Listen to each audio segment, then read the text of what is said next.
Wicked for Good is hit theaters, and it is time for us to give you our full and honest reaction. Was it better than Act 1? We're about to give you all the answers you could possibly want and more. So quiet on the set. It's time for popcorn and root beer.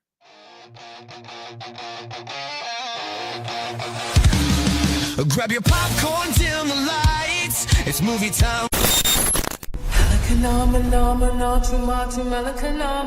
This is between us, the wizard, and I. Alphaba. They're coming for you. You can say I've been changed for the better. Bring me the broom of the Wicked Witch of the West.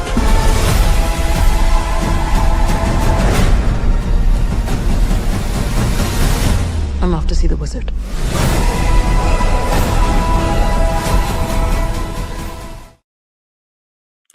All right, welcome, one and all to another episode of Popcorn and Root Beer. I am your host, Steve Lawson, and joining me tonight are a cast of characters that need no introduction, but I'm paid to do so, so I will tell you who they are anyway.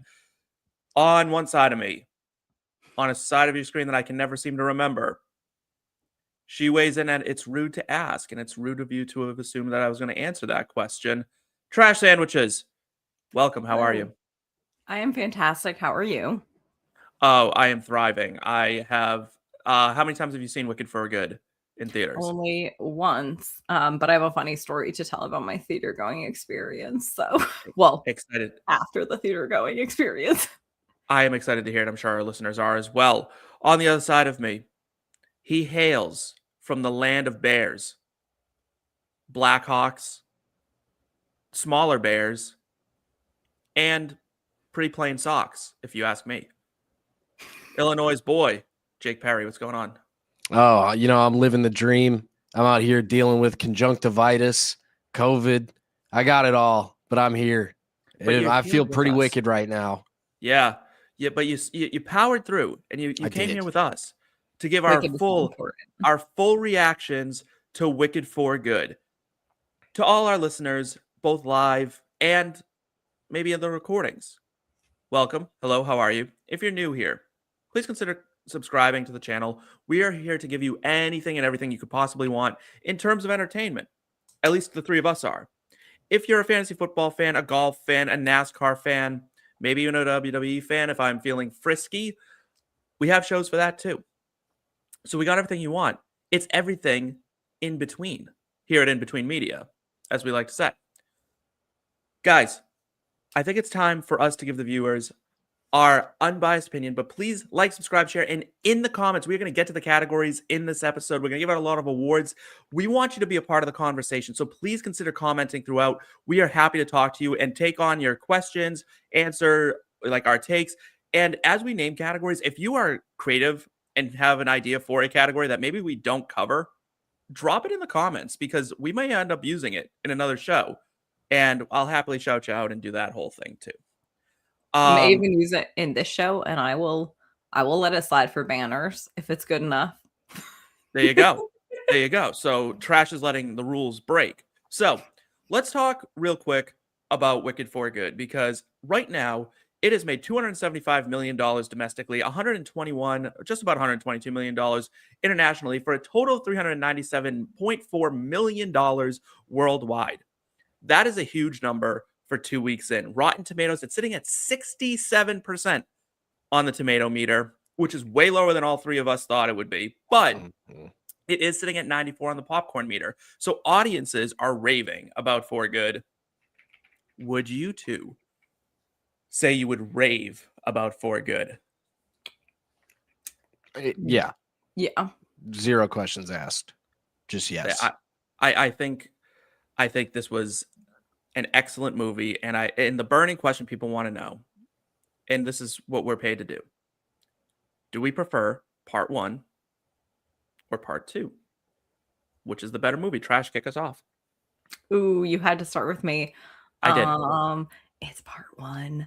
Like, I really liked part 2, and maybe it's the bias of only having seen it once. Mm-hmm. But I do think that part 1 has more of those like emotional highs and I don't know. The story draws me in a little bit more. It's a little bit more. It's fun. I like it.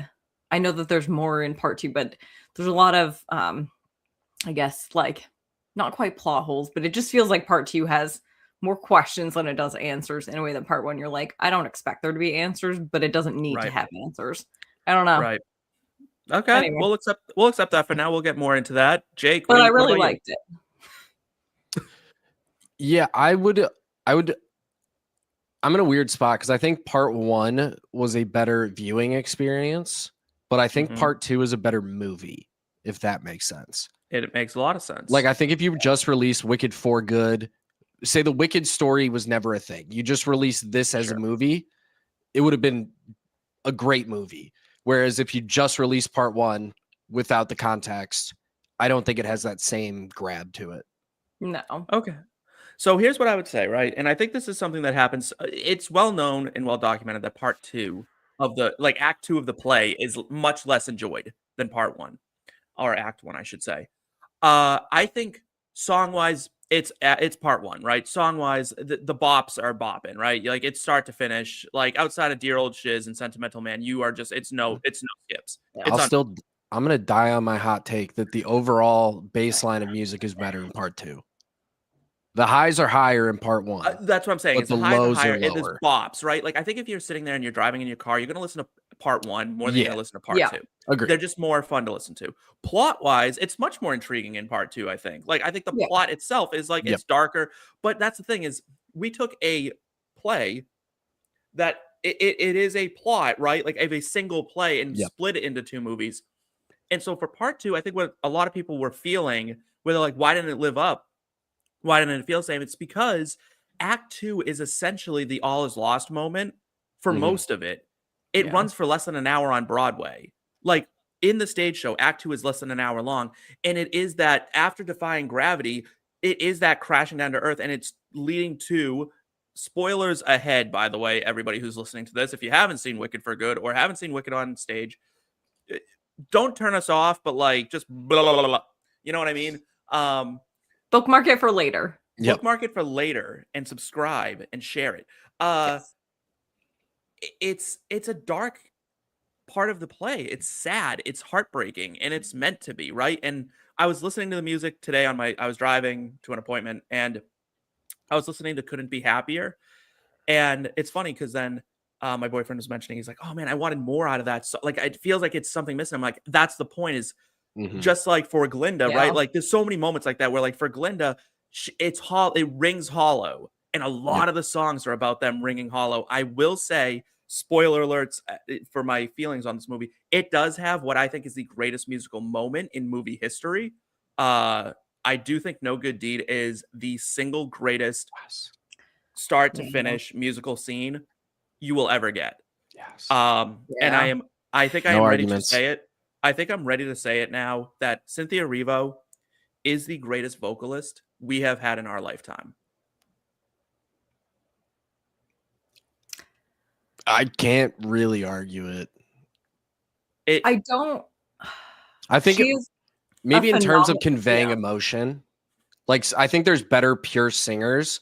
I don't think anybody could convey the emotion of the songs the way that she did. Yeah. She does a phenomenal job, but I wouldn't say that her voice is like distinctive enough to have that like best vocalist of her generation. I see, that's so funny. I could tell Cynthia Erivo from a mile away. Like, I'd be like, that's Cynthia Erivo. Oh my God. Yeah, but that's not always a good thing. There's a lot of people whose voices that I know, and it's like, okay, this is just a sign for me to turn the song off. Not saying that's the case with her by any means. Like, I do think it's distinct, but I think when you think of like the greatest, right? Like, who are we talking about when we say? I think like for me, it's always like Celine Dion, right? Like, it's maybe Whitney. We could put Whitney Houston in there. Mariah Carey. Yeah, Mariah for sure. Yeah. Like, I mean, is Ariana in that conversation though? I think she's close. I think she's close. I think if you're like doing she's a first round pick. You know what I mean? Like, she's definitely a first round pick of vocalists. I think with Cynthia, her style, her vocal style plays very well to musicals. I don't think if she like released an album, we'd be all over it. Yes. Yeah, that's what it is. It's like it's a musical vocalist. It's like not, I don't know. It's like Idina Menzel. You're not gonna like go out and buy an Idina Menzel album, but every time Idina Menzel is in a musical, you're like, hell yeah, this is awesome. Maybe, but is that more of a commentary on like just the fact that she doesn't write pop music? Like if she had done this, I don't think so. I think it's just vocal styling, because like you can hear it in Ariana when she's singing in the movies. Like you're like, oh, this is a pop singer. Like I think you could. Yeah. I think Cynthia could have sung any song that like Whitney Houston could sing. Like I don't think there's anything she could sing that like she wouldn't sound great on. You know what I mean? So that's why I'm like, I would agree. Yeah, she could, and she could be a pop star. But I guess maybe that's just because when I think of vocalists, I think of pop stars more, and it's like hard to think of her. Like it's like apples to oranges in my brain in some ways because it is that musical style. But yeah, there's another element to it, with like the acting. But that in the comments, who do you think is the greatest vocalist of all time? Is it Cynthia Erivo? Is it Ariana Grande? Is it someone else? Who am I missing? Because I mean, I'm sure people will have their opinions on that, and we all do. But you guys want some like fun facts from behind the scenes of Wicked and a little, you can flex on your friends with these. Let's hear it. Please. So director Jon M cited Steven Spielberg's 1991 film Hook as the inspiration for the use of large-scale sets and practical effects, including 9 million tulips that were planted on location around Munchkinland. And fun fact, the yellow brick road was in fact real. They really built the yellow brick road. Where did they film this? I should know. You know what? That actually didn't pop up in my research. Let me look. But it was real mud bricks that they painted gold or yellow and laid down and formed the yellow brick road. I'm assuming they used mud because it was easy to like get rid of afterwards, so you weren't like damaging the environment to no end. They did a lot in the UK and then Egypt. Yeah, some in Egypt. That makes sense. They did the desert. Yeah, exactly. Yeah. The White Desert National Park.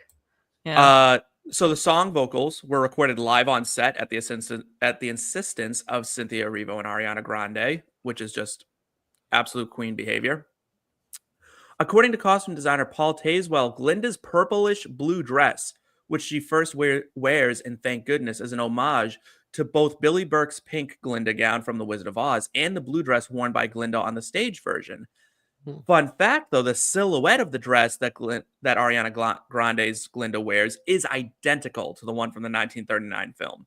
That's a lot of detail they packed into one dress. That's a lot of work that they were doing a lot of heavy lifting there. I'm gonna get more into the costume design in a bit here because I think they need some love. And then this one I just love. I think it's so funny. In Wicked, while fleeing from the wizard before defying gravity, one of the flying monkeys steals Glinda's jacket, and if you watch closely, one of them there's one perched up next to Madame Morrible, and it is actively wearing the jacket that it stole from Glinda. And I think that's one of the funniest. Like, who thought of that? That it's like not only did it stole and then was like, I'm going to wear this now. Like it just absolutely loved it. I love that. That's kind of what came of that. By the way, after further research, the tulip fields were planted in Norfolk, England. And most of Munchkinland, including the Yellow Brick Road, was in the village of Ivinghoe, Buckinghamshire, England. Okay, so England was big. Yeah, I remember hearing them talking about being over in the UK.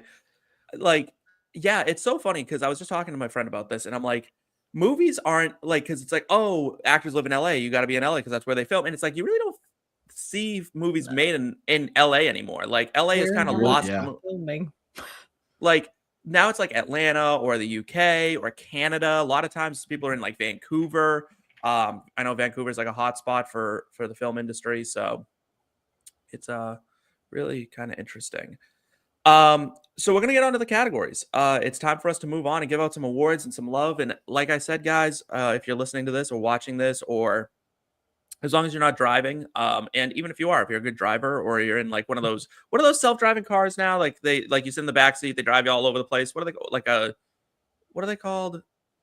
I forget. Like Google makes them, I think. Yeah. But they zip all over the place. Comment along and give us your answers to these, because that's really the best way that we can get to know you and you can get to know us, and then we can either agree with you or we can flame you live on air. you never really know what's going to happen with popcorn and root beer. That's our favorite thing. We're a bunch of like wild children. All right, let's start positive though. With the MVP of the movie, who you got to give one, right? Like someone's got to win it. I cheated, so I'm going to go first because I cheated this category because I couldn't do it. I couldn't just name one person. I gave it to Theater Kids. Gave it to Theater Kids. Theater Kids made this happen because it's so funny watching like their press tour because people are like, why do they behave this way? And I'm like, because they're Theater Kids. Imagine this. Like, just do a mind exercise for me real quick. Imagine if the kids in your high school production of whatever or your college production of whatever, imagine if they were as talented as they thought they were. Right? Like imagine if they were as talented as they thought they were, and now add on that like whatever production they're in is a worldwide phenomenon making over $1 billion. Yeah. They'd be behaving the exact same way because that's how Theater Kids are. It's not a bad thing. It's just what goes on. It's a dramatic group. It's a bunch of drama kids. It's the drama club.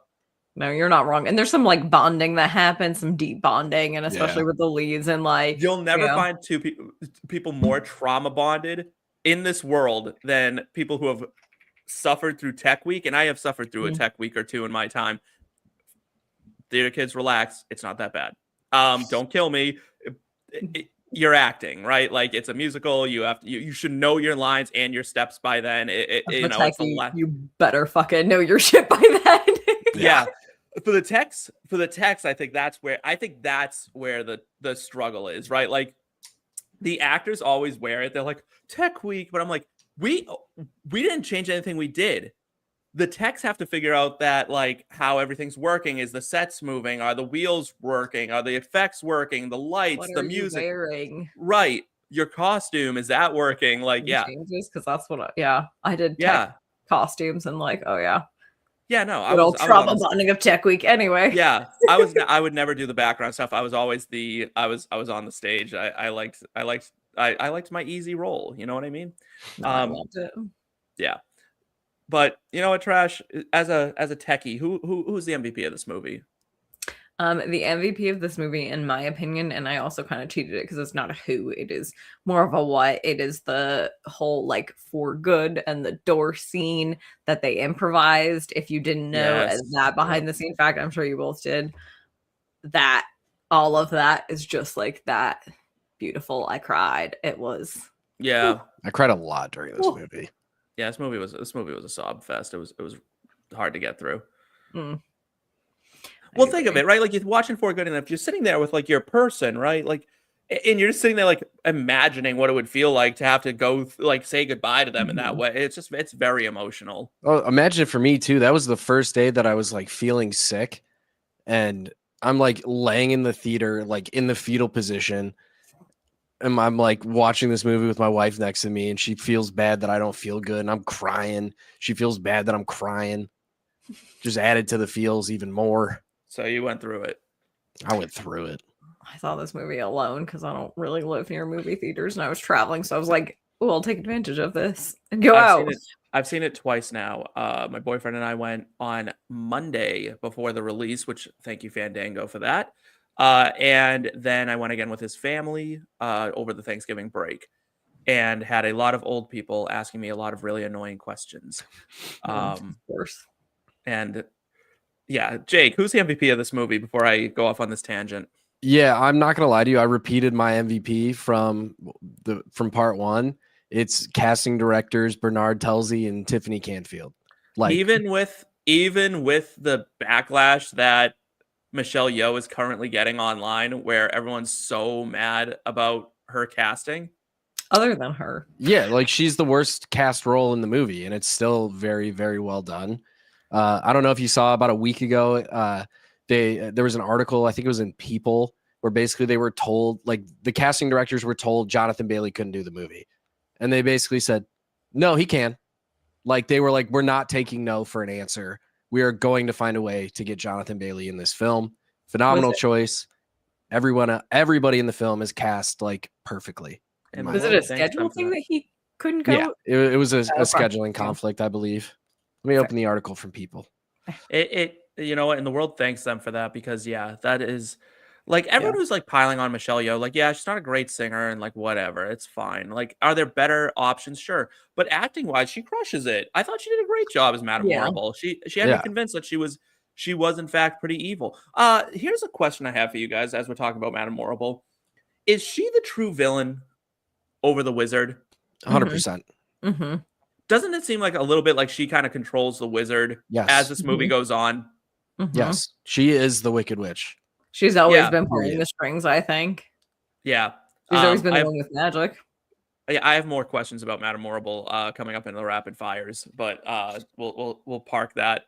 But since we were so positive there, let's go a little negative here. LVP, the least valuable player. Who am I thinking of? You're JJ McCarthy, if you will. Who's the worst player on the team? Who's 9? Oh, we're renaming this. We're renaming this award. I've just renamed it on the 9 spot. award. The 9 award. The JJ McCarthy. I will go first because I feel like mine kind of fits that vibe. It is Bach's creepy ass simping when he's like, "Oh, Glinda and Fiyero are getting married. I have to go stop this. What was you his haven't plan? talked in 5+ years. She never liked you. That what was like his plan dog. with that? Respect, Oh but my like God. And I'm look like, at Jonathan Bailey and then look at you. You're not competing for the same people. and Brother, what like you're not even in the same relationship in your species. head did you think led to trying to stop the wedding? And like honestly, I get leaving Nessa. Like Nessa's a fucking bitch. Do it, but Facts. like that's not the move, man. You should have just been like, I just need to go find myself and then disappear. And none of that she would have just let you go. And your plan was what exactly? Well, Nessa just passed a law that was like, no munchkin can leave this place without my approval. You know she's gone crazy. And your plan is to what? Walk in there and be like, by the way, don't love you. Always love Glinda. Can I go tell her I love her? And you thought her answer was going to be, sure. Like, go nuts. So dumb. God. I think we can all. Do we all agree? Bach is kind of like he's a bit of an a-hole in this movie. Both movies, but yeah. Yeah. Oh, look it. It's Dee Dee. Hi, Dee Dee. Hi, Dee Dee. What is going on? Glad to have you here. Have you Dee Dee, have you seen Wicked for Good? Are we spoiling anything for you? Do you like Bach? If you do like Bach, it's okay, but I have questions. Like, it's okay, but we're about to dog on him a bit because I do like that he came in with this, listen, Nessa thing again. Big fan. But you can't pick up a magazine. That would literally be like me if Jonathan Bailey like got married, like picking up a magazine and being like, I need to go stop this today. Brother, you're not playing in the same game. I object. Like, what are you going to do? Like, what's the game plan? So, like, even if she was like, yeah, go to her, then what? What were you going to do? You're not invited. You're not getting in. What are you going to crash the Emerald City and the palace? What is the game plan, Bach? Mm-hmm. Oh, Dee Dee has not seen part 2 yet. So, Dee Dee's just here. Dee Dee, you're going to get with some us. spoilers. I don't want to spoil you. But I will tell you, Dee Dee, it's a vibe. She must. The story is the story, right? And I think like I feel like you can appreciate it just for what it is. No one's really going into this being like, I wonder what's going to happen. You're like the music. I'm with you. I think Bach really drags down the vibes of Munchkinland in general. Jake, who do you got? Yeah, maybe a hot take. Fuck the Cowardly Lion. Oh, not a hot take at all. Not a hot take at all. Dude.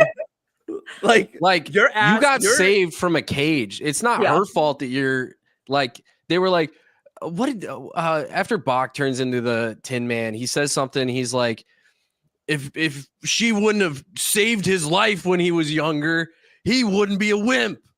Like essentially, that's what he said. I do have Fuck to say, you, dude. I love that she cub napped him. Fantastic turn of phrase. Just an amazing. So yeah, that shit pissed me off. He says the green hands pulled me from the. It was Fiyero that pulled him from the cage. Like it's wild. It's so true. Like fuck the Cowardly Lion. Fuck him all the way. Your ass should be in a zoo. Like let's be so real. all the other animals. You're scared, but you know how to talk at least. Yeah, he's like, she stole me, and it's like, she's like, you wouldn't be able to speak, and he didn't even say anything to that. She literally looks at him, she's like, what are you talking about? And you know what? Good on Coleman. I heard she gave the monkeys wings. Where'd you hear that, dog? You were in the forest. Yeah, I mean, who's he gossiping with? Who is the cowardly lion out there gossiping with that? He's like, you hear about Elphaba giving the monkeys wings? Brother, where the fuck were you while that was going on? You were a cub in the woods. Now, granted, I do think it's a little fucked up to like take him and then just drop him in the woods and be like, be gone, beast. Like, yeah, but at least there's other animals out there that can clearly care for him and teach him how to speak. It's not like she like found him a person to, It's not like she was just like riding along on a horse, was just like, bye, cub.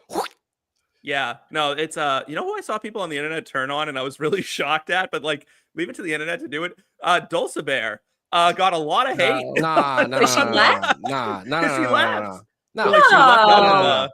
I fully understand Dulcibert there. Yeah. I'm like, who fully understand. I'm like, damn. She almost got my MVP, honestly. Honestly, like it just reinforces Christopher Nolan's like notion that you either die a hero or you live long enough to see yourself become the villain, because people turned on Dulcibert. Like, what are we doing? Oh my god, Didi. The super sticker. Thank you so much. Holy thank you. Thank you. We love you so much. This has never happened before. I don't know what to do. I haven't been trained in this. We just show hearts and smile. I don't know what to do.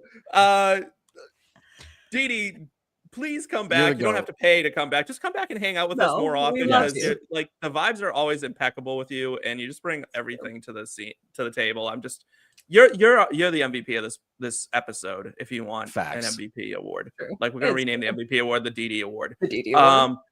For real. All right. Let's get to the next category, because we've dogged on some people and that's always fun. But it's the Portal Scene Award. Best scene in the movie, start to finish, all that good stuff. Jake, kick us off. Yeah, we already talked about it. It's No Good Deed. That is hands down the best part of the entire movie. Period. End of story. Done. Absolutely. I'm with you. Trash. Are we going 3 for 3 across the board, or did you? We're not else? 3 for 3. I went with the for good in the melting scene and all that, but I have it for another similar award, and I'm very comfortable with No Good Deed. As I think I have it for 6 awards. I think you have to double up. All right, let's talk about why No Good Deed is a great scene then, and we're gonna get into For Good too. So we're gonna break down both these scenes for a bit. Yes, because I was torn. Right, those were the two scenes that I'm like, these are what we're talking about. The level of cuntiness when Elphaba lands, throws a book and slashes and flips it open. You know what I mean? With her magic, she just the way I was like, oh my god. And you just knew at that moment, you're we're so in this, right? We are so gonna get something. And the opt-ups, the monkeys flying around, the fire, everything was perfect. It was absolutely perfect. I mean, everybody loves a villain song, and that is kind of the ultimate villain song. The you've made me a villain, and now, yes, yes, yeah, and they even changed one lyric. They just slightly altered it from the stage version, and it's let all us be agreed. I'm wicked through and through, and since I can't succeed, Fiyero saving you. Where on the stage show, it's since I cannot succeed, Fiyero saving you, and it created this weird wait a minute. Is it because Fiyero did this? She couldn't say Fiyero that she's a bad person, or is it she feels like she created a bad thing for Fiyero? And it cleared up a few grammatical things. I saw that online. I thought that was really interesting. I'm with Jake. I do think it is the best scene in the movie. But the part where she's floating and the monkeys all fly out as she's hitting the note, 10 out of 10 cinema. It absolutely And how about the opt-up on the Fiyero? The cry out for Fiyero, that opt-up that she goes for? Yeah. It just I didn't know Cynthia had that height to her voice. You know what I mean? I knew she had the power. It's not the power that I ever questioned. It was how right, because she didn't go for that with Defying Gravity. She didn't go for that height, like you said. Didn't reach for it, didn't go for that note. And in this one, she went for that note and hit that note and beat that note to death.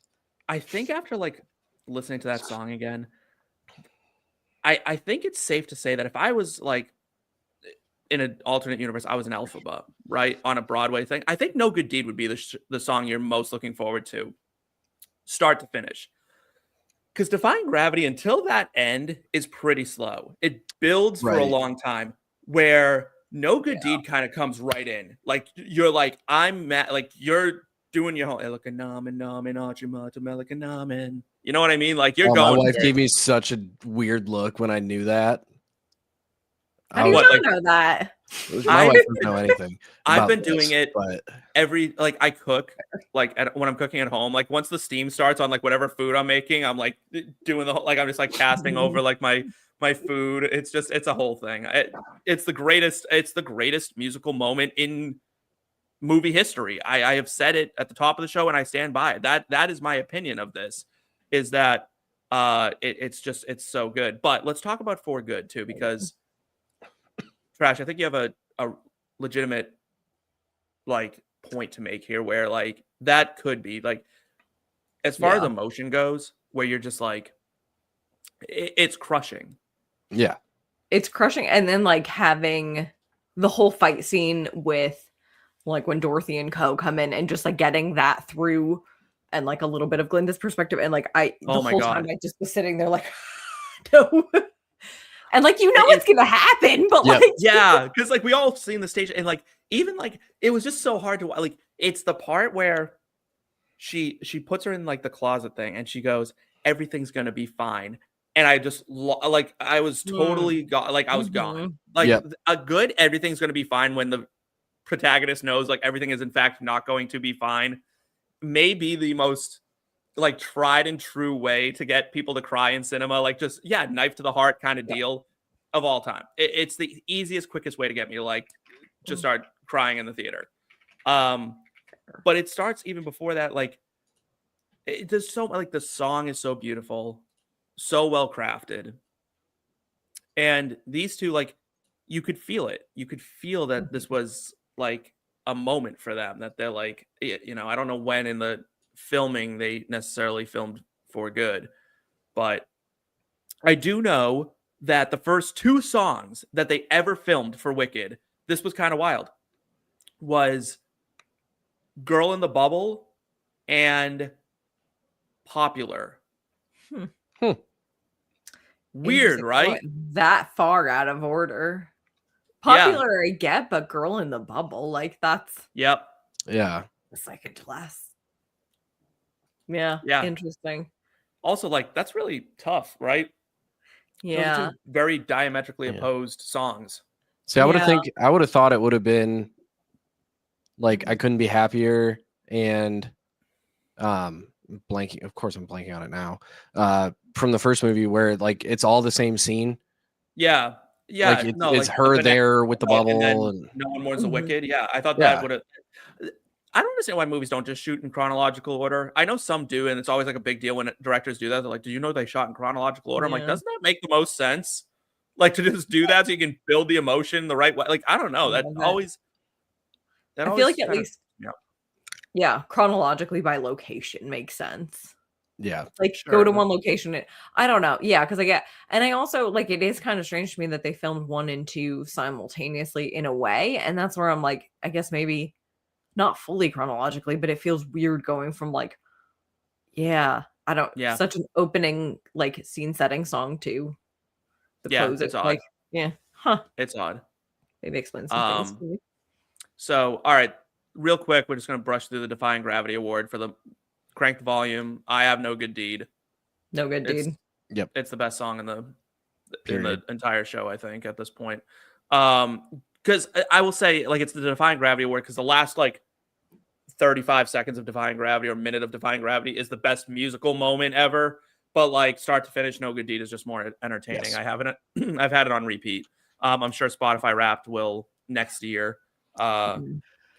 lay it all out for me. We can rename this award for next episode. Yeah, we can. All right, blink and you miss it, Gem. Hidden detail that's gold on rewatch. I went with Glinda's jacket. Oh, all right. I stole that from you. So, yeah, you did steal that one from me, but I apologize. I noticed it and I was like, ha. I love that detail. That's such a funny detail. Trash, do you have a different one? I haven't rewatched it, so sorry. I don't notice the details like that on the first watch. That's fair. I have this, and it's very like kind of bittersweet. Their friendship, it's bookended with their friendship. Essentially begins with Glinda opening the door to their bedroom, their dorm room, and it ends with Elphaba closing the door to the closet. I'm gonna go cry again. No. That's so sad. Yeah, it's really sad, and it's like that's pretty devastating. That's how it looks, and then like there's so many mirror things that I like kind of saw, like have learned throughout. Like the first time Glinda looks at Elphaba as her roommate is through the peephole in the door, and the last time she looks at Elphaba is through the crack in the door. Like, yeah, it's very sad. For fans of the musical, there is another moment where Dorothy, that bitch, melts Elphaba, or so she thinks, little murderer from Kansas. But like, she's from Kansas. That makes so much sense. She lifts the broom up in the air, and that is the pose that Elphaba on Broadway strikes at the end of Defying Gravity. That ends the song and cuts to black. So if you blink and you miss it, gems there. Let's up the vibes, because I feel like I just made you guys sad. So let's go. Yeah, I'm sad now, Steve. What the hell? I'm gonna turn to my guy Matthew McConaughey and give out the McConaughey Award. It's a vibes only performance where you're just like, oh, like they were all right. Like they were vibing the whole time. Trash. What do you got? Oof, I don't like that you went to me first, because I don't know that I have a great answer for this. I feel like I am the vibes here.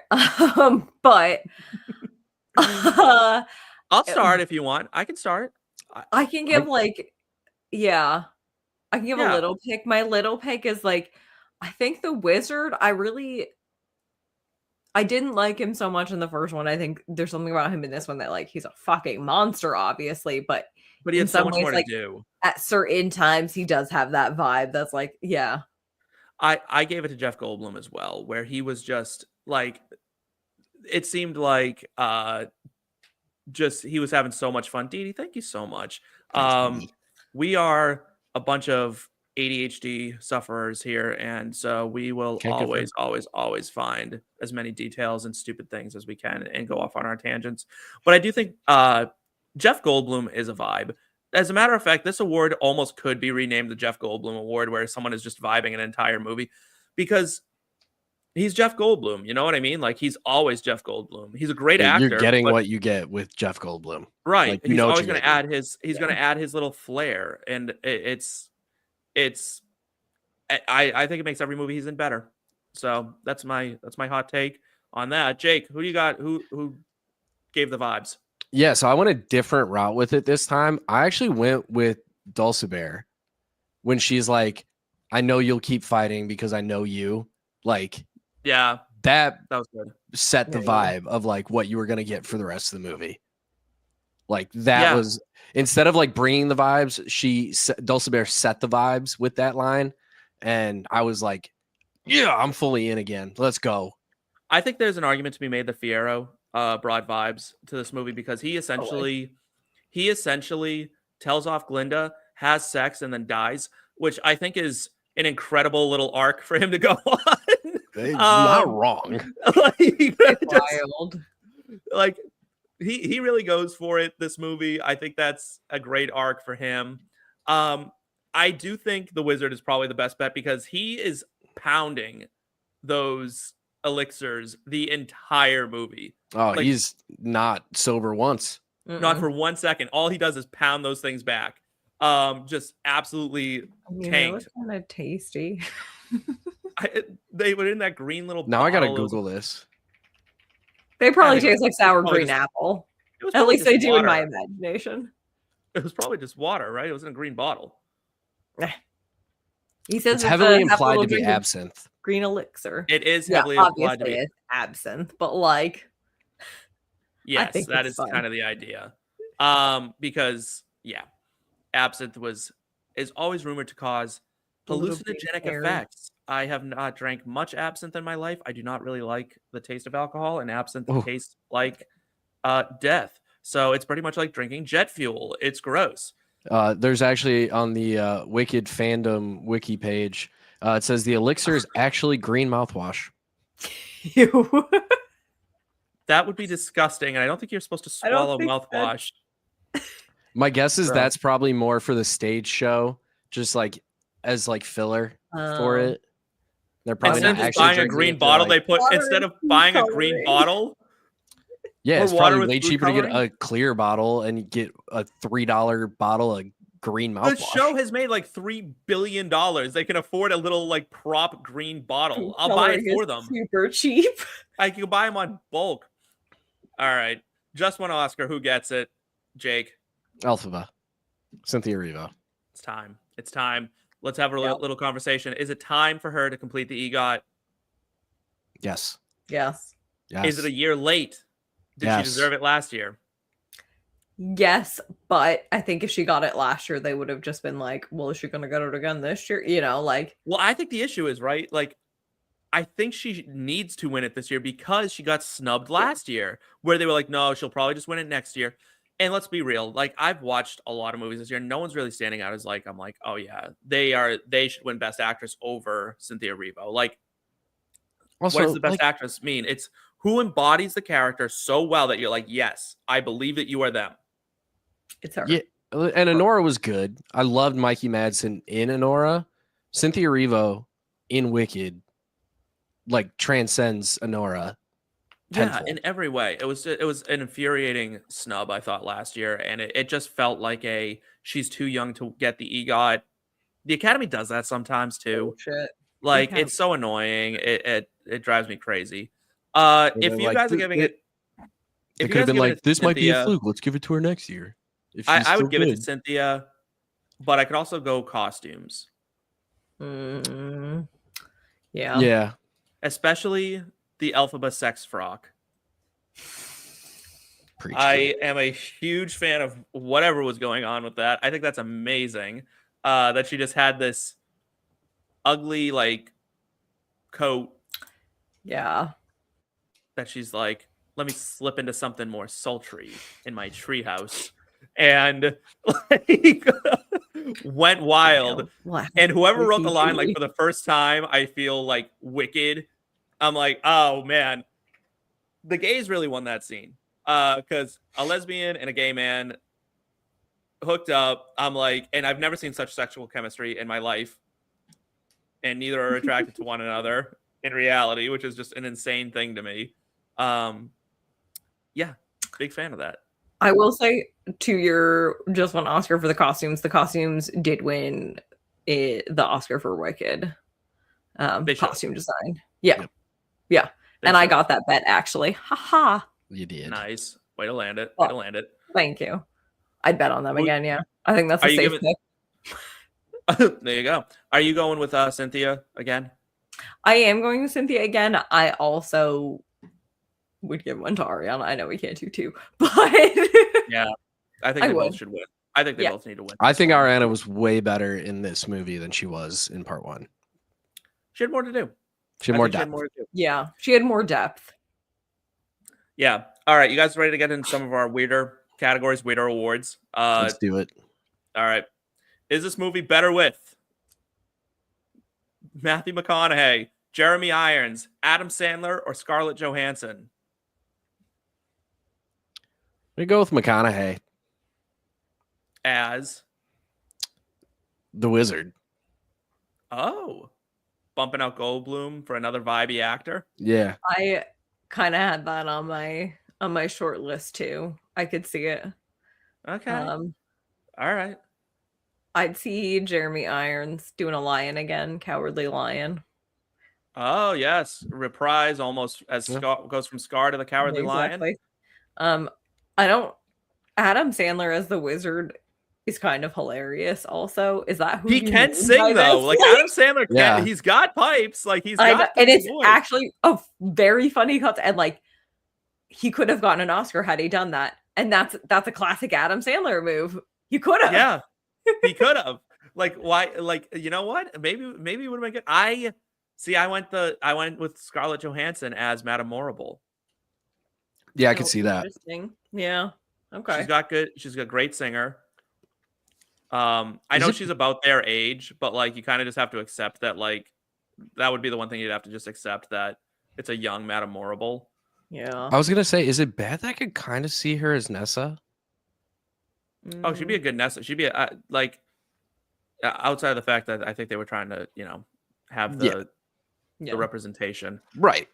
I'm just saying, like, you imagine her in that role, like giving the way that Nessa Rose gives, like Scarlett can match that vibe.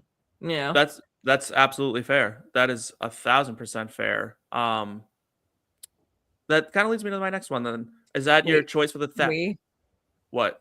Can we do Maya's this better with? Because Oh yeah. Great. Well, you can go back on the banner. Yeah, that's why I was doing it. You don't have to. What I want to know is this movie better with it being an enemies to lovers romance with Glinda and Elphaba and cutting out the Fiyero love triangle? Yes. Mm-hmm. Oh, in general? Yeah. Yes. Thank you, Jake.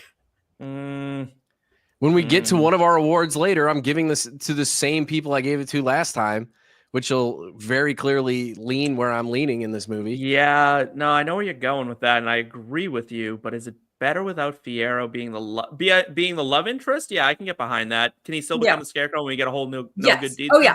No, okay. You can still have a Fiyero. You still have the character. Like maybe he's the friend, the whatever. Like he betrays someone. Like I think you can still incorporate that storyline. A friend, wrap him into the story as a brother.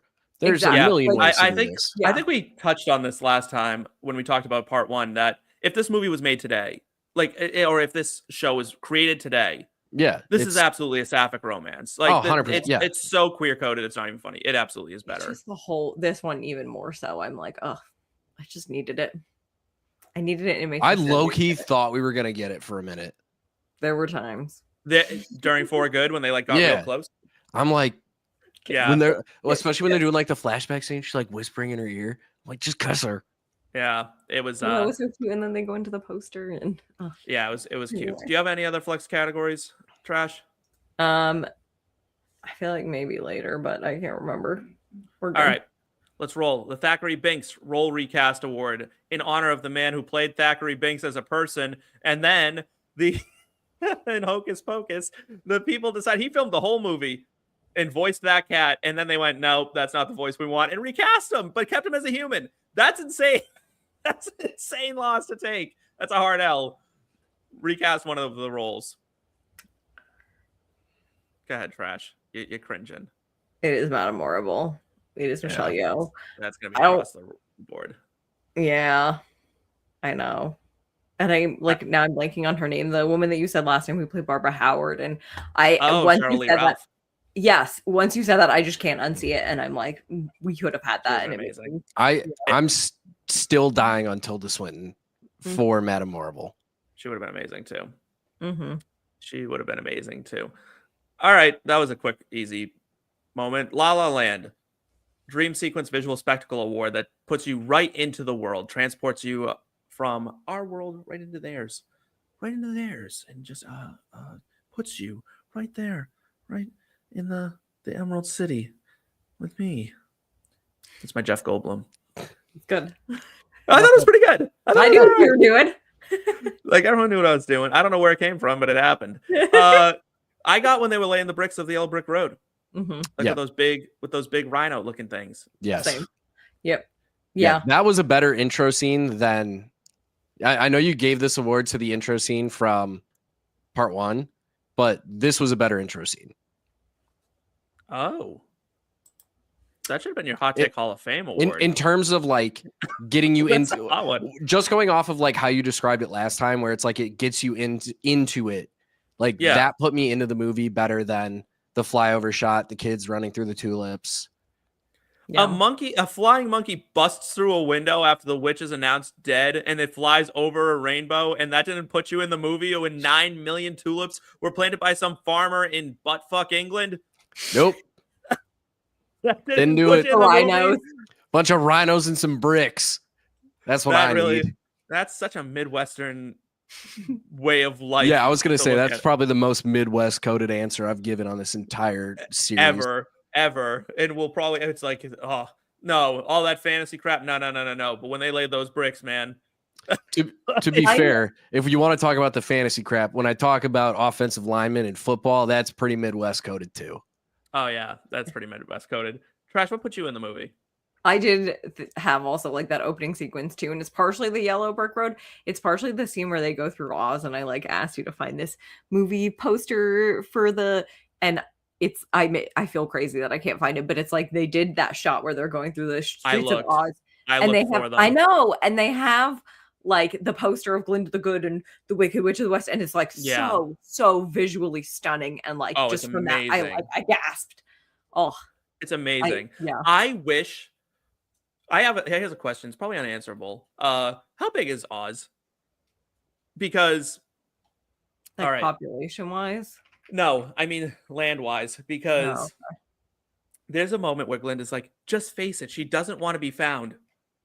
First off, every 15 minutes, she is beating the fuck out of some like bricklayers on the yellow. Like she's constantly on the yellow brick road. If there's one place you're gonna like you want to avoid if you're hiding, it's the yellow brick road, but she's constantly there. The size of the fictional land of Oz is not definitively stated, but one estimate based on its map is approximately 11,000 square miles with a width of about 125 miles and a length of 88 miles. What does that equate to?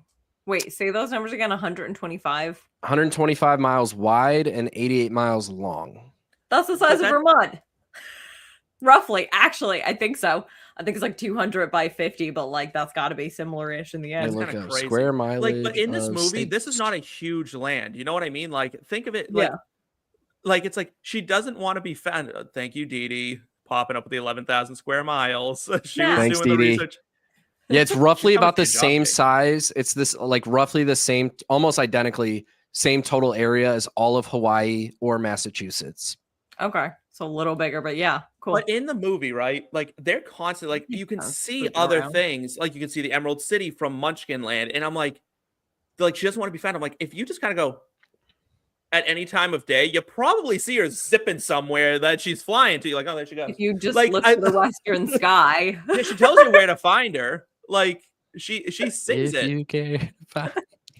Like it's like she doesn't want to be found, and like Fierro, it would have been so funny if he was like, "Did you listen to her for 2 seconds?" You guys ever look west? You guys only been looking east? It was probably a Munchkin that was like, he was probably like, "This is the most useless gale force in the world. Look, there she goes again." Like constantly, like a plane. You know what I mean? Like, oh, there goes Elphaba. Like,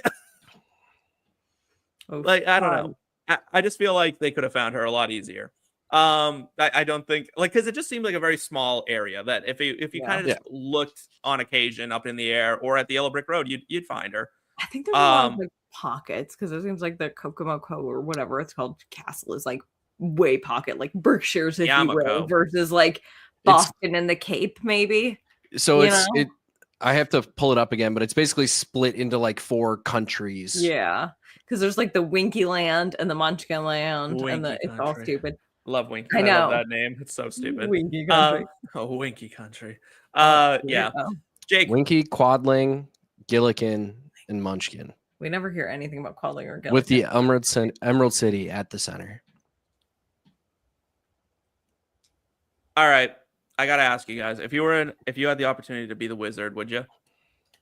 In real life. Say you find yourself in magic or not? No, so it's I'm the liar that everybody loves. Yeah, sounds a lot like. Never mind. Yeah, I'm in. I'll do it. Yeah, I'll do it. I'd sign up. I'd be the wizard. I could do it. I probably wouldn't turn on the animals. You could be a good wizard. Yeah, no, I would be the wizard, but I wouldn't do the animal. Like the animals are actually in charge of everything now. Like it didn't seem like they needed to hate the animals at all. That served no purpose. Well, especially the way they told it, like there was a great drought. So then they started to not like the animals. It's clearly not in a drought. There's 9 million tulips. There's no drought. Why are we still mad at the animals? Yeah. All right. Let's speed run this award. Horny by accident award. I got it as for good. When they're singing at each other, they get really close. The entirety of the friendship of Elphaba basically and from the start of Act 1 to the end of Act 2. Yeah, like the whole part thing. 2. It's the whole thing. I also have the cardigan. The sex cardigan. Yeah. The Elphaba sex cardigan. I love it. Is that horny by accident or is that horny on purpose? I think it's maybe horny on purpose. Fair enough. That was horny on purpose. All right, the LeBron James Decision Award. I'm going to describe what this is because there was some confusion on the last program from both of you guys as to what I meant and some of our viewers. And so this is for if this movie, this moment in time is any of the cast or crew's apex of having control over their careers. Okay? For Cynthia Erivo, I'm saying it's officially yes. Yes. Yeah. Especially when she wins the Oscar. Yes. She like that would kick it up another notch and that would become her apex. Ariana Grande, are we saying yes to her being at the peak of her powers? I'm saying no. I would say no. Probably yes and, right, is probably peak Ariana. Yeah. I don't know. Right. I might say she's transcended from pop into another sphere here, and I think this might be her peak. It could be. Not in a bad way. I think she can still go up from here. I just think this is a new high. Yeah. Jeff Goldblum. I'm saying no. No. Mm-hmm. When is Jeff Goldblum's peak, do you think? Jurassic Park. I think that's a good peak, right? I think after that, he kind of just been coasting and been able to do whatever he wants whenever he wants. So yeah. Ethan Slater.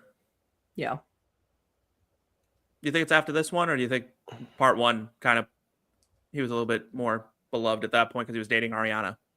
Oh no, I think it's this one. I don't think he did. Maybe like the celebrity, if you will, but I'd say his character did nothing for me in part 1. And this one, I was like, oh yeah.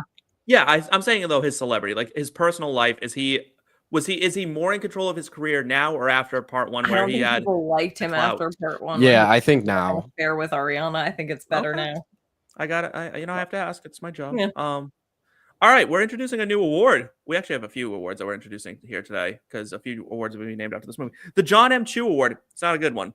You don't want to be named after you don't want the Jon M. Chu Award for if a movie is long-winded. Jon M. Chu, I love his directorial style. He is not brief. He is not brief. He's a long-winded man. He wants to get his point across, but he wants to make sure all of his point comes across. Was this movie too long? I would say yes, but not as bad. It wasn't as bad as part 1 in terms of it was almost 20 minutes long-winded. shorter. It was almost 20 minutes shorter than part 1. I feel like part 1 had kind of that moment in the middle. Bye, Dee. Bye, Dee. Have a nice night. Thank I you. feel like part 1 had that lag in the middle where I kind of tuned out. If you fall asleep, you stay asleep. This, I didn't necessarily feel like that long lag at any one point, but I felt a few blips, shorter but not short lags. Yes. I think the problem with Act 1 that I really was like, wow, you dragged your feet is they get to the Emerald City. They do One Short Day. It takes 35 minutes just about to get to Defying Gravity. Through Defying Gravity. That's a long time. Yeah. That's a long time. Yeah. It shouldn't have taken 2 hours to get to the Emerald City. Yeah. Yeah, there was a few things that they could have cut. Jon M. Chu is not a short Nope. A short-winded man. All right, the 15 minutes of lame. From the first one that I think this should have been one movie, both of these. No, I'm not in agreement. But if somebody wants to go on get all the footage and splice out all the bad parts and make it 1 3-hour movie, I bet it slaps. I'd love to see someone chop it up and try to make it the exact same length as the stage play and see what the fuck that looks like. Oh, yeah. I don't know if you can make it that short. I think it can be a little longer, but I just think doubling it is too long. We'll give them the stage play length with the intermission time. Just pretend intermission time is part of runtime for the stretch. You get about 45 minutes extra after part 1. Yep. So it's tough. 15 minutes of lame. It's your time to take a pee break, refresh your snacks. Where is it in the movie, Jake? I don't really know. I think this is kind of what Trash was getting at. There's 3 5-minute segments I can rip out, but I don't think there was one 15-minute space of time like there was in part 1. Yeah, it doesn't necessarily have to be 15 minutes, but it's it's a play on the whole 15 minutes of fame thing. I would say if anything, probably just some of the like wedding stuff and some of the just like annoyingness with like elongating the scene of her like releasing the animals and like that didn't need to be as long as it was. Yeah. I think that is where the movie drags, is that scene. That wedding takes too long. Like, I get it, they wanted to do a parallel. It just took too long. I could have cut the whole thing and just gotten the gist. If I'm cutting one thing though, instead of like cutting the little bits of fluff out around that, because I agree, like just trim the fat on there. If I'm cutting one section in its entirety, and I'm sorry, it's Girl in the Bubble. Really? The pink shiny bubble? Mm-hmm. And I don't like to say that because I love Ari and I love Glinda, and it makes me. I like that song. I would agree though, if you had to cut like one song out, that would be the one. I don't. Yeah, I don't know. We can talk about it. Okay. But like, do you guys have a hot take Hall of Fame for this one? This is probably. I just don't know that I had like the. I don't think it had as big of an emotional payoff as I wanted. I feel like we didn't get that, like she says, you know, I want my bubble to pop, and then we didn't see the full popping of it. You know what I mean? She does end up alone, though. I mean, think of it this way. Like, I think when you're wicked, you're left only on your own. She ends up alone. Is that a good thing? Like, I think that's so amazing that, like, at the end of the day, like, that song is about her. She's singing that about herself. And you think she's singing it about the Wicked Witch if you go into this blind. And I think that's the genius of this movie. It is the genius of it, but it's sad. I think Wicked's the greatest musical of all time. And I think that's where I would put my hot take Hall of Fame. Yeah, I'm agree with you there. I think I'll reiterate mine of this is the best Broadway to movie theater adaptation of a musical ever, Wicked in its entirety. And I don't think it'll ever be matched, is maybe the hot take portion. No, I like that. All right. Let's get to some rapid fire questions because it's too early to call this a legacy movie or not. We don't know yet. All right. Y'all ready? Because I didn't prep you. So answer in the comments these questions because we need to know your answers too. Did the wizard need Elphaba when Morrible could summon a tornado at will that was able to pull a house from another dimension? Yes. Why? Because Morrible couldn't read the Grimoire. What the fuck is in that book that's more powerful than her sucking a house from another dimension with such accuracy that she was able to drop it on a very specific person? I mean, she took a living, breathing human and turned one of them into metal and turned another one into wheat, essentially. Give me the witch that can chuck a house at someone. I think Morrible's powers are pretty specific to weather, aren't they? Like, she's not an all-encompassing wizard in the same way that Elphaba is. She can only do weather magic. But didn't she say she could read a few words of the Grimoire too? Like, I don't think you needed the Grimoire. Maybe. Like, it's like they all believe he already read the Grimoire. I mean, they all were like, though, he can read it. They don't know what the Grimoire does. He can read it, but it was very clear that there wasn't magic happening. Like, right. But like, if he just went like, oh my, and then behind him, Morrible was like, lightning, like, you know what I mean? Like, you win. Like, it would work for a while. It would work for a while, but then they'd be like, isn't it kind of weird that he's only really good at making lightning and rain show up? Just lie. He just continues to lie. He just goes, that's what the Grimoire is. It's all about weather. Well, who's going to tell you you're wrong?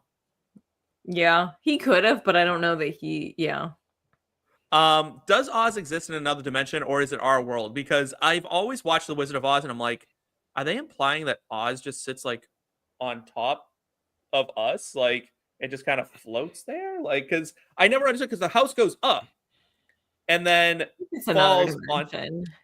It's a lot of string theory we're talking about here. It's an alternate timeline. Is it an alternate dimension or an alternate timeline? Because now it's probably both, because it's concurrent but separate. Yeah, it's a lot of string theory going on here. Because that's why you have, like, in the Wizard of Oz movie, like the farmhands are also the Tin Man, dimension kind of deal. Yeah, okay. I can get behind that. Would you guys have wanted more Wicked Elphaba, where I think it's one of the best acting moments in the movie, where she has Dorothy in like the little pit and she's like, get those shoes off your feet. I'm like, oh, I want more of that. Like, give me another 30 minutes of Elphaba being like mean. Yes. Yeah. I'd watch it. I think that was I absolutely want more of that. The Jared Leto Memorial Overcommitment Award for the actor doing way too much in the movie that didn't ask for it. Did anyone stick out to you for that? I think Coleman Domingo sent it as a Cowardly Lion. He did it in Ethan a good Slater way. also really sent it as the Tin Man. I was about to say him as Tin Man sent it. Like he was like I wasn't on his side, but I was getting ready to start hunting down Elphaba. Like, yeah. You know who else sent it was Melissa Bodie as Nessa. When like I didn't like it. It's like one of the shots in the movie that I'm like, you shouldn't have done that. Where like Elphaba flies off, Bach leaves, and she like turns away and then just goes Bach. And I'm like, oh, all right. It's just like, not why the name Bach. The name Bach will never sound fun or sexy or cool. And like you could have where was she looking for him and why? She's like just rolling around in this massive hurricane tornado. And she's like, Bach. Like he doesn't want to see you. He's mad at you. Also, you know he's made of metal. Just grab a magnet. You'll find your way there. Did she shrink his brain when she did that spell too? Because like he watched her curse him, and then she's like, "It was Elphaba." He's like, he was focused on his heart turning off. He's a fucking tin cell. Tin cell. All right, trash wins. Unlike that was I take no credit. I did not come up with that, but I can't believe neither of you heard that. No, I haven't. That was the first. That's amazing. In his defense, why I wouldn't call him quite a tin cell is that he could have gotten laid. He could have gotten laid. By who? Nessa. Witch hunters? Oh. Nessa wanted him. But not for the right reasons. Yeah.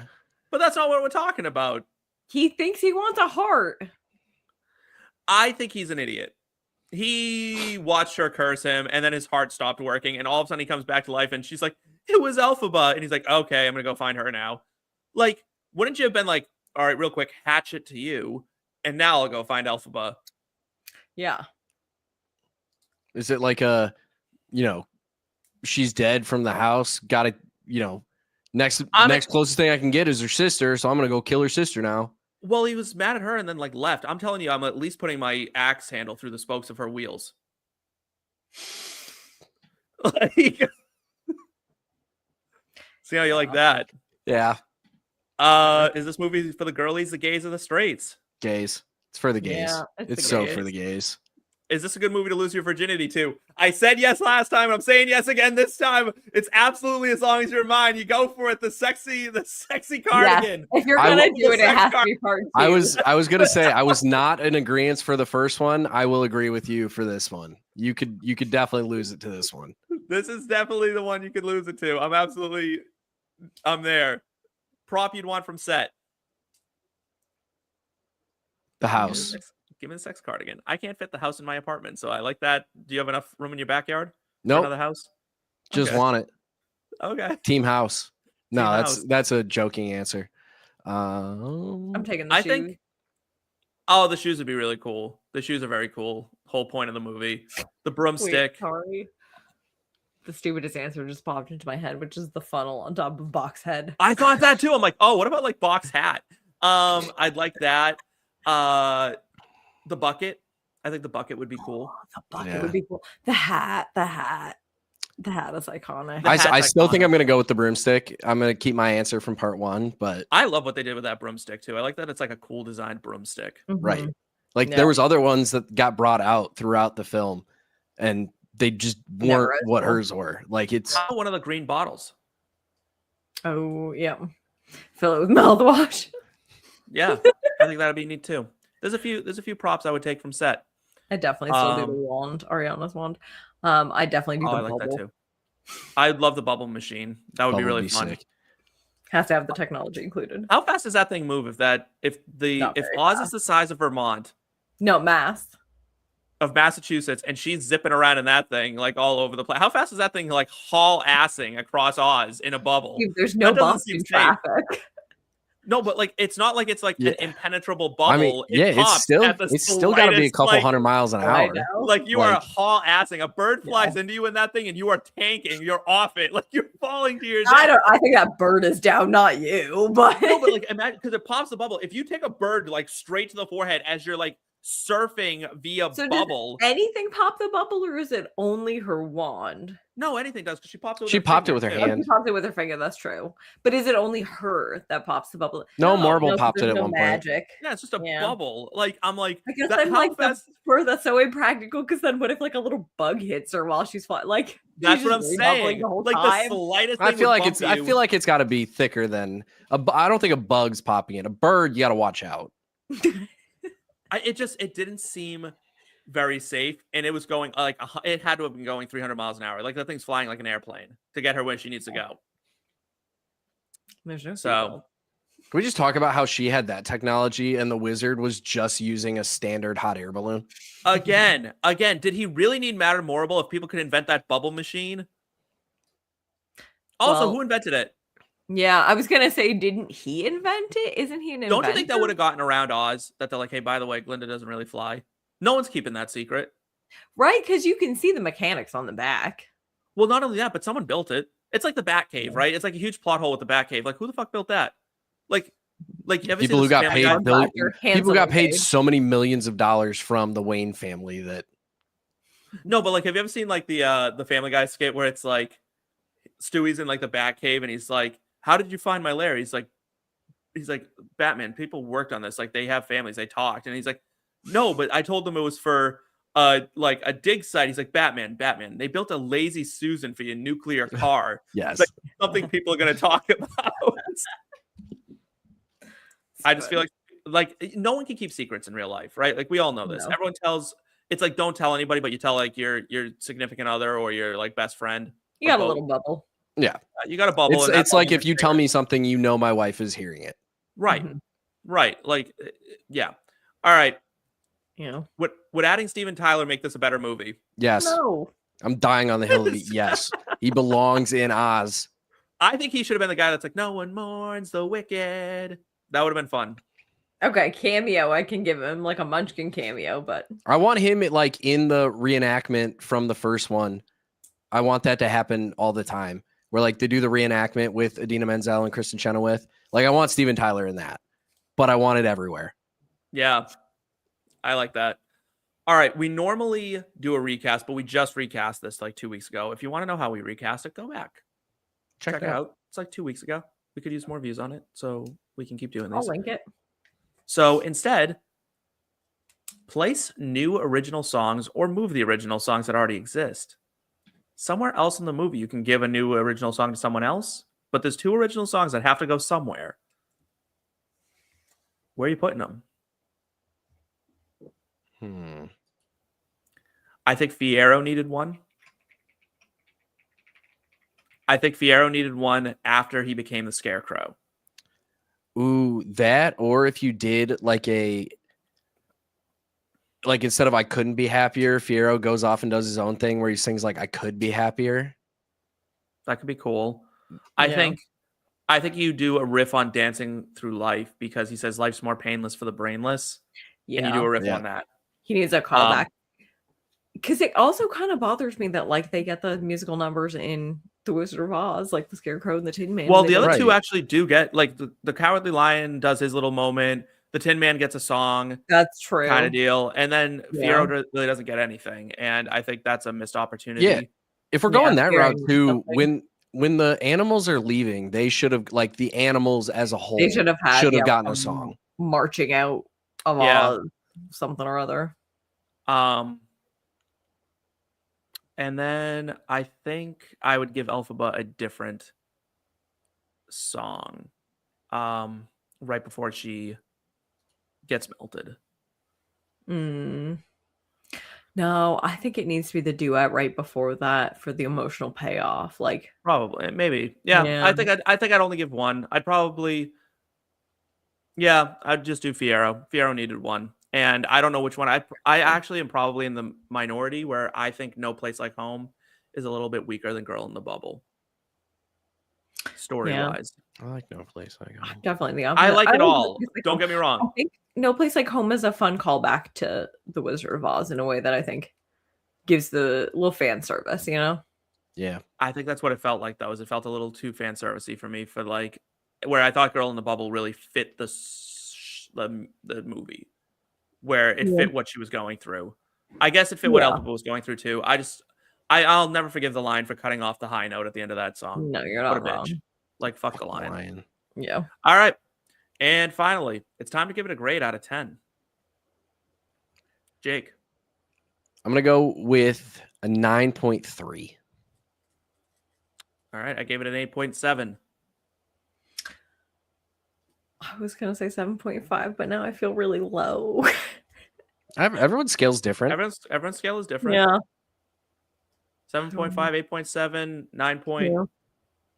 3. 9.3. What's that average out to? Think of, was it 7.5, 9.3, 16.8. What'd you give it, Steve? I gave it an 8.7. 8.7. So the average, that's 25. Average 8.5. 8.5. There you go. Okay. So here at Popcorn and Root Beer, we have given it with that. an 85 out of 100. That's a solid B. Should we quickly, since we're asking the question, is it better than Act 1? What are our scores for Act 1? 95. Yeah, it's a 9.8. I would have said 85 for me, so it's appropriate jump scale, but that's a winning number. Yeah. All right. Well, unfortunately, we've reached the sad part of the show. I know.